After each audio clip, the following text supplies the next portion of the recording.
Welcome back, folks, to the Raven Legacy of a Master Thief Let's Play. When we last left off, we ceased being Adil and are now Patricia, walking around on the Lydia at night, before the Baroness has been murdered, trying to get into the Baroness's cabin, so that we can steal the Eye of the Sphinx, trying to effectively double-cross Inch. That's a problem, because Inch is scheming, and clever. I'm sure we'll figure out a way to do it. At some point. We're not exactly done, though. We're going to have to look... Oh, the butler is not happy at all. He's intelligent and ruthless, a dangerous combination. He's not a brilliant planner, but he is smart and careful. He senses danger. I'm afraid he might suspect that something is wrong. I think he's frightening. You look in his face and you'd believe that he's at peace with the world and himself. But Adil told me about his moon swings. From one moment to the next, the mask falls away, and he's capable of anything. No use worrying about him now. I have a job to do. You know, I'm right here, and I can hear what you're saying. No, you can't. I'm going over here now. No, I really could.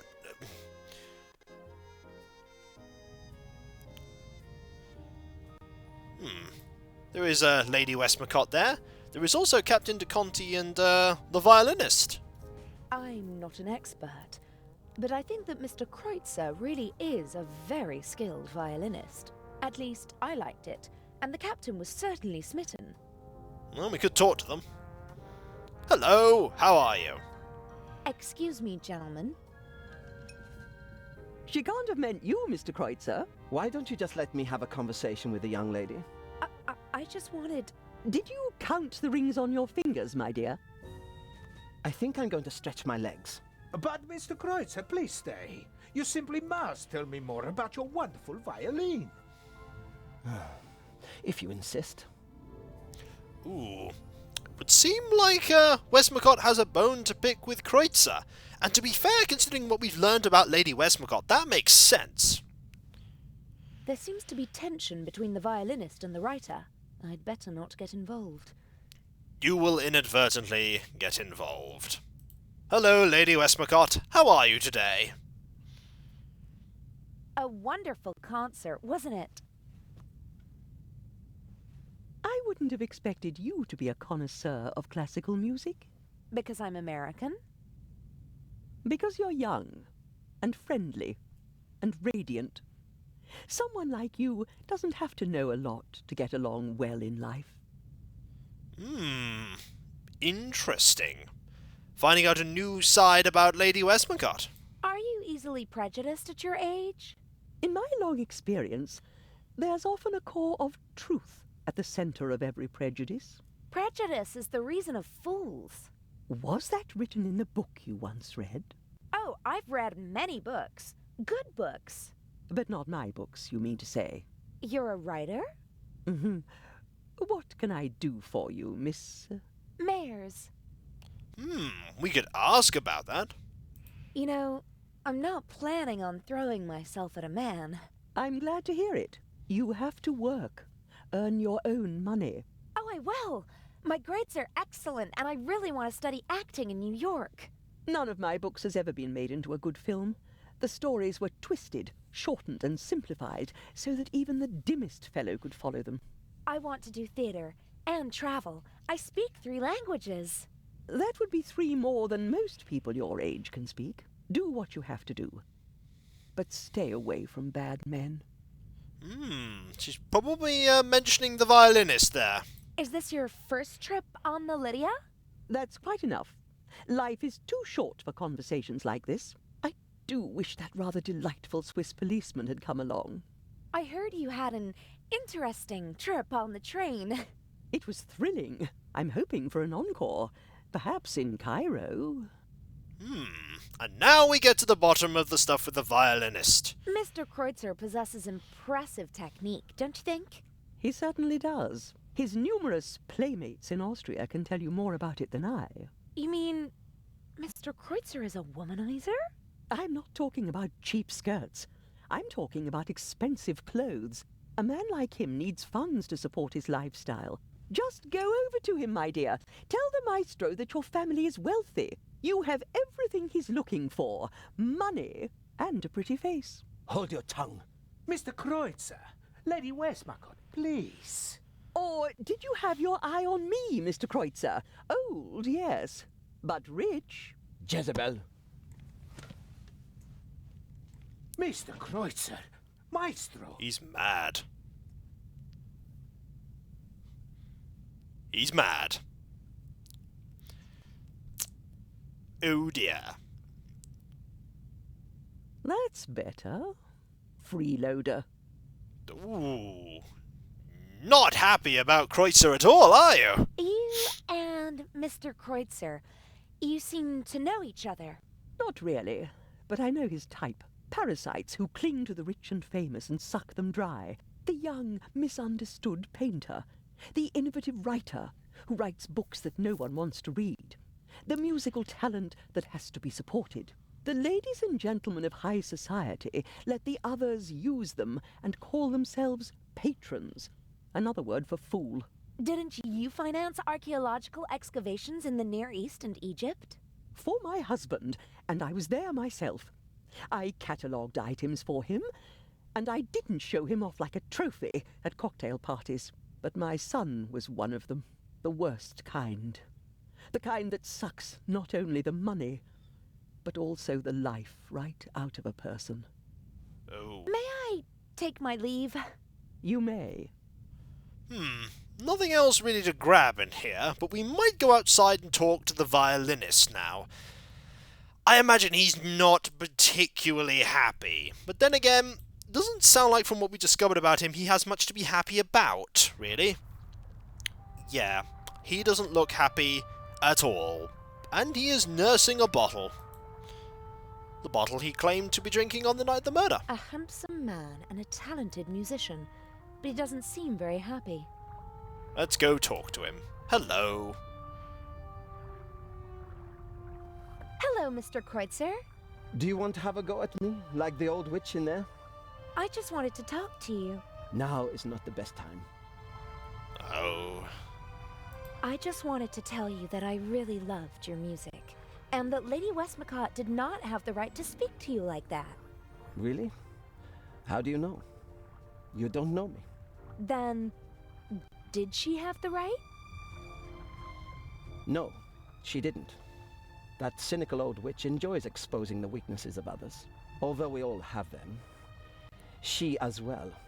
She lusts for recognition and acts as though it weren't so disgraceful.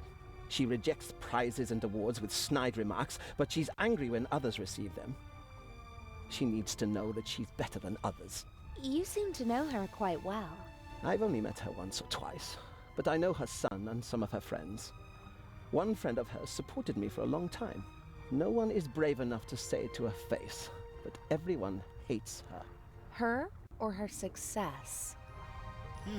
That's a good question at the end there. Well, we haven't actually learnt much about Kreutzer throughout this story. I think it's time to finally learn. You're so talented. Why aren't you performing on the world's great stages? Fate, perhaps.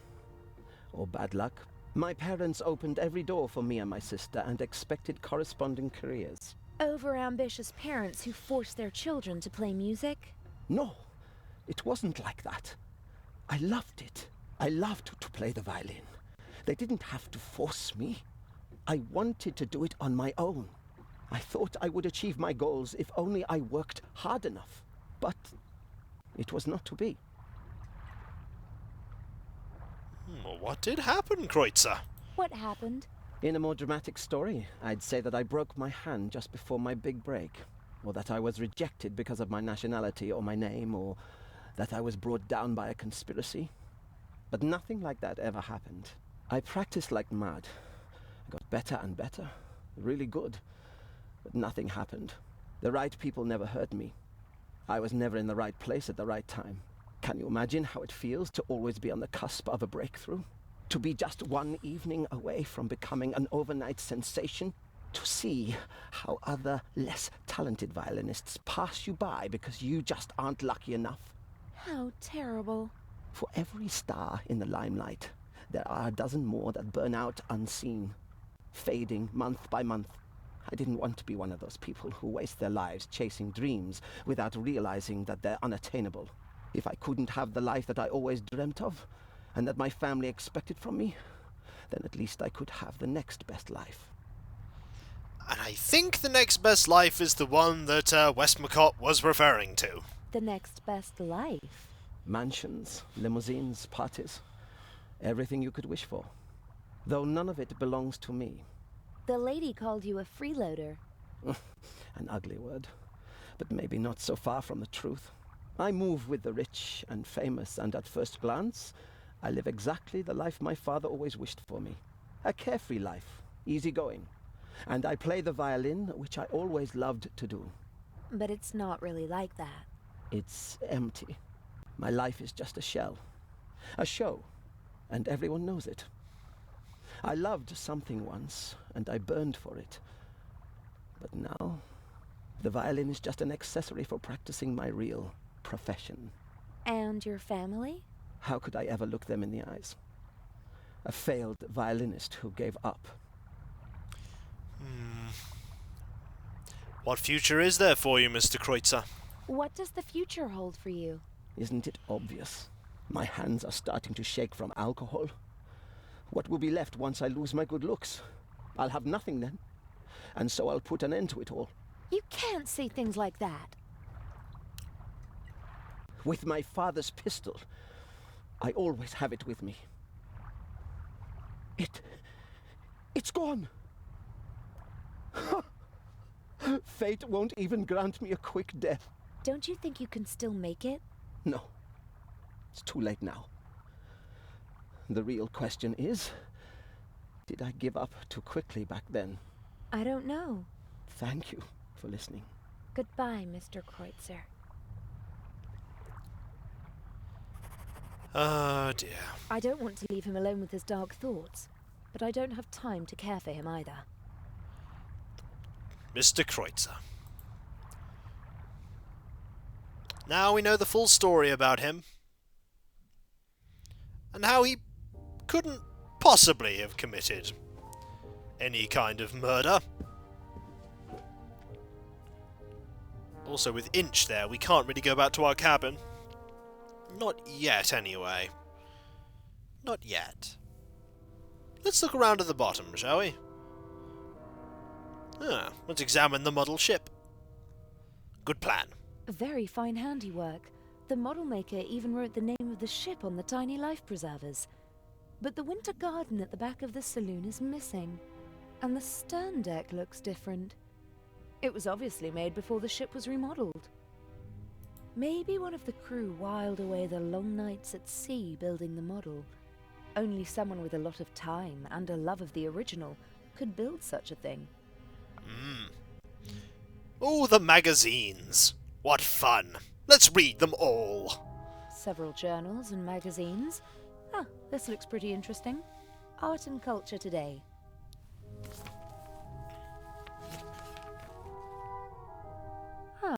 There's something about the exhibition. Unique masterpieces exhibited for the first time together in their home country. Tireless efforts of Baroness von Trebitz.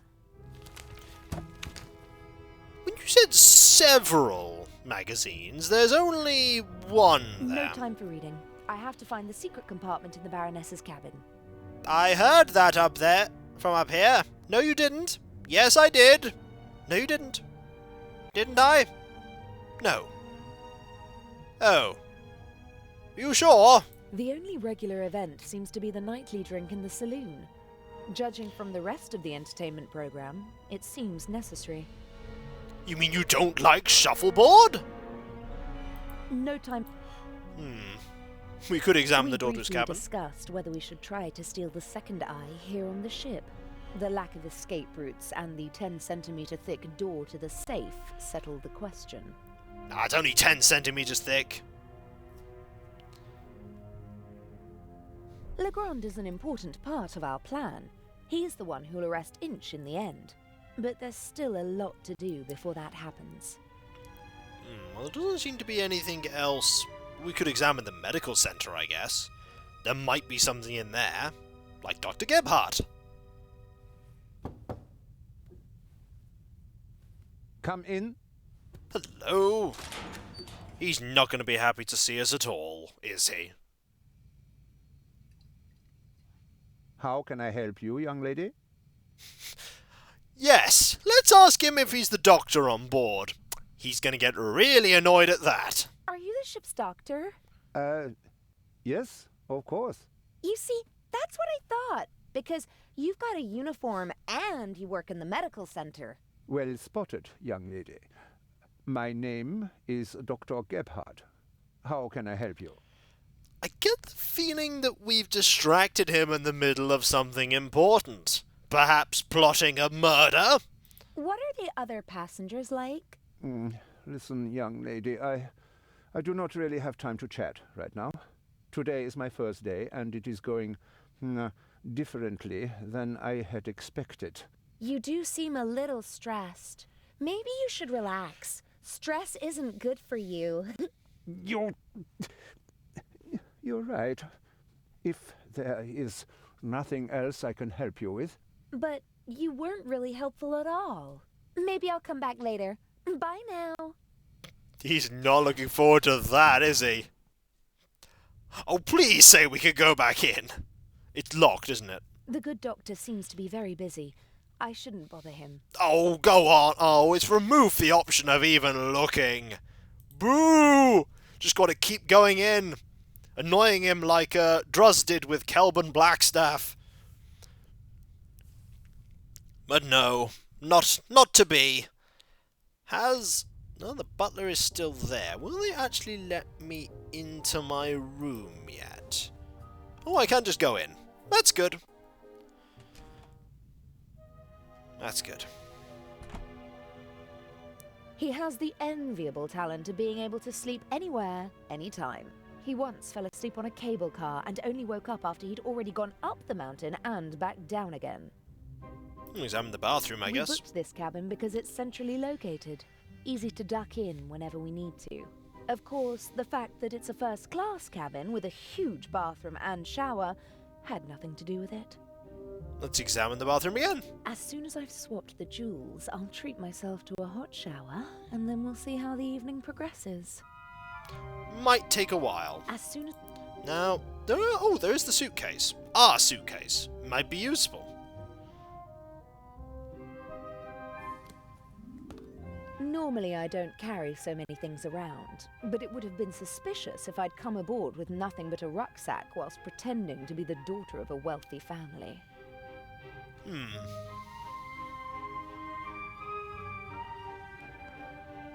I got this necklace from my father. It's supposed to remind me that money isn't the most important thing in life. If all you've got is this penny, as well as family and friends, then you're a very rich girl, he said. I'll take it with me. It'll bring me luck. I'm sure it will. There's nothing else in there useful, is there? I always try to carry as few personal items as possible. If my things are ever searched, they won't reveal my true identity. Indeed. Well, when we come back, folks, we'll have to continue searching to find a way into the Baroness's cabin, and hopefully with that, get the Eye of the Sphinx. But I'm sure things will happen that may complicate things. Oh, I don't know, murder maybe? Just one tiny murder might occur. So, I'll catch you next time, and I'll see you then. Later.